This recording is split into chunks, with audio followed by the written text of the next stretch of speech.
D-backs hosting the Rangers, Game 5 of the World Series, and the Rangers are minus 102 on the money line. The D-backs are minus 116. The over-under is 8.5 runs.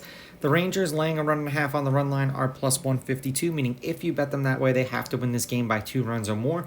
And the D-backs getting a run and a half on the run line are minus 184, meaning if you bet them that way and they win this game outright, you'd win. They lose by 1 run, you would win. Now, these are the overnight odds. They're going to change the closer we get to first pitch tomorrow. Thank you for everyone who has joined the Discord and who continues to join the Discord. If you've not done so yet, go to my website, rawsportstalk.com. Click on the membership tab. It is a paid membership, but it will give you access to my best bets and my stats. I've been picking against the Rangers because the math seems to math, and then the final score does not indicate what the math is mathing, if that makes any sense. Now, head-to-head, the road team is on a 3-game winning streak. The Rangers are on a 2-game winning streak.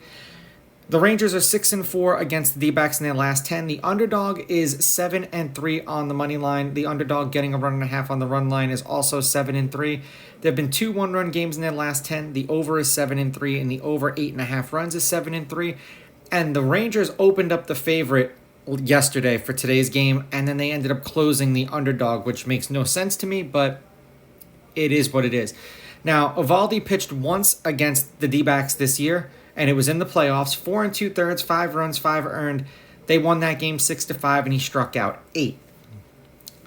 The Rangers are 5-0 in his last 5 starts, all of which were postseason starts. He's got an ERA of 2.4, averaging 6 innings pitched and 7.2 strikeouts per game in those games.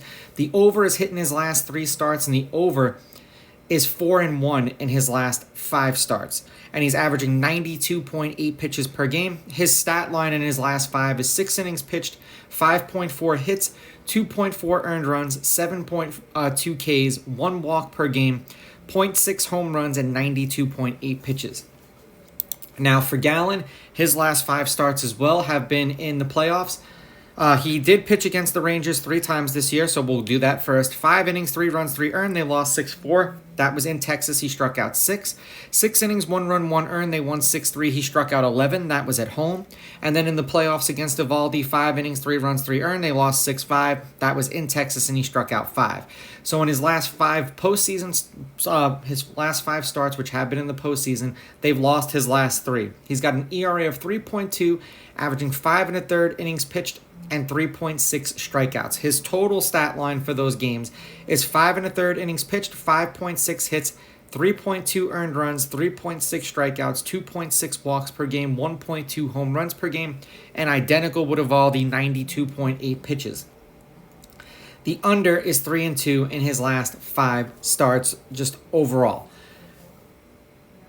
Eovaldi seemingly this year in the postseason is becoming what Bumgardner and Lincecum and Strasburg were for those teams who went on to ultimately win the World Series. Because if he wins this game, that's 2 games in the World Series, and then if they happen to need him in another game and they throw him, you're probably looking at the World Series MVP right there. Barring someone going on an absolutely ridiculous tear, like hitting-wise. I'm going to take the Rangers with the money line. I'm going to take the Rangers laying the runs, and I'm going over in this one. These are just my picks. If you disagree, please go with your gut, and please bet responsibly.